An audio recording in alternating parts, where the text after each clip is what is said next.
So, you might have heard whispers about a kind of philosophical battle brewing right in the heart of the Bitcoin world.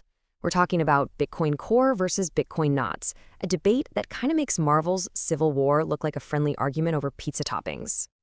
And, you know, this freeze just captures it perfectly. It really is a great big family feud.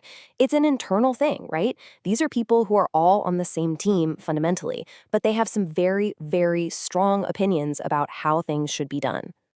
But hey, before anyone starts to panic, let's get one thing straight. This is not some kind of existential crisis for Bitcoin. It's not going to split the network in two. It's way more like two master chefs arguing over the exact perfect way to make a risotto. Both of them make an incredible risotto, but man, do they disagree on the technique. Okay, so here's our game plan. First, we're going to lay out the battlefield. Then we'll introduce the two big players, Bitcoin Core and Bitcoin Knots. We'll dig into where they disagree, and then, this is the important part, we'll see why this whole debate is actually a really good thing for Bitcoin.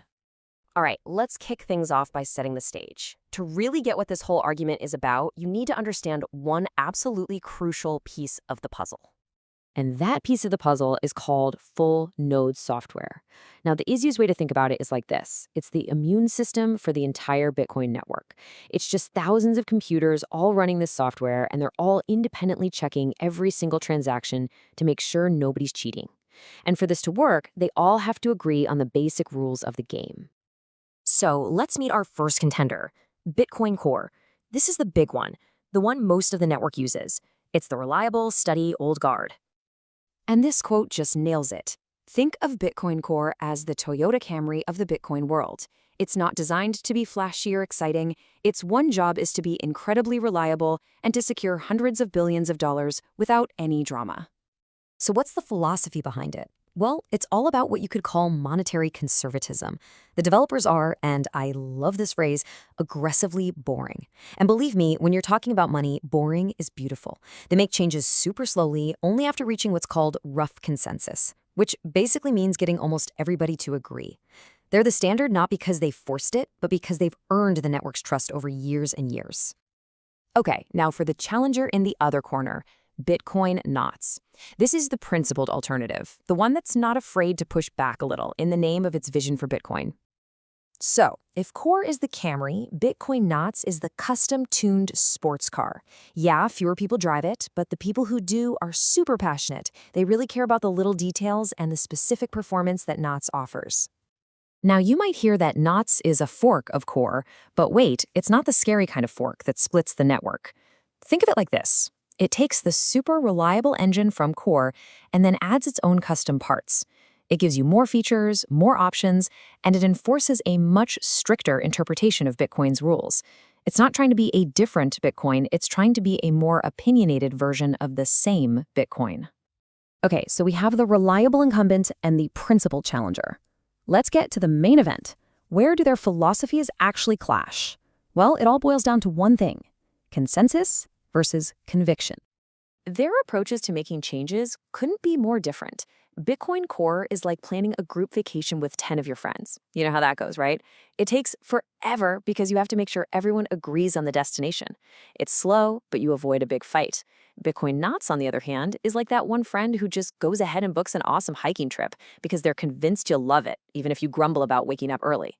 One is all about consensus, the other is all about conviction. Here's a great way to picture how this works in practice.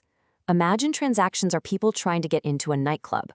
Core is the bouncer at the door who just checks your ID. If it's valid, you're in. Simple. Knots is the bouncer at a much pickier club. They check your ID, sure, but they're also checking out your shoes and your whole vibe.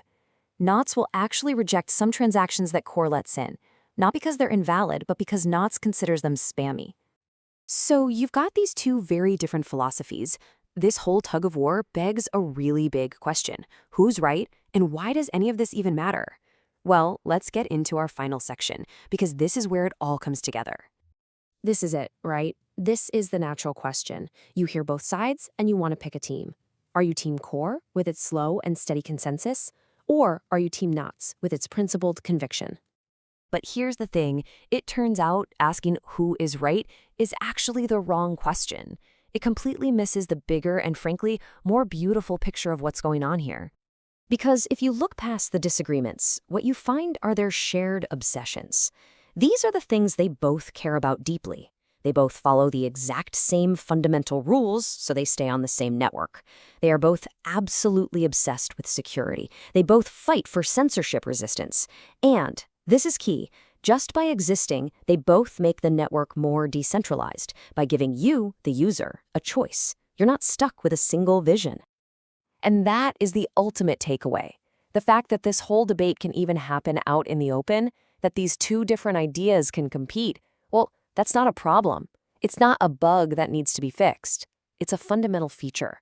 It's proof that a truly decentralized system is working exactly the way it's supposed to. So I'll leave you with this. This quote just says it all. The fact that two groups can have fundamentally different philosophies, they can argue, they can disagree, but at the end of the day, they are both still working to secure the same revolutionary monetary network. That is not a sign of weakness. That is a sign of incredible, incredible strength.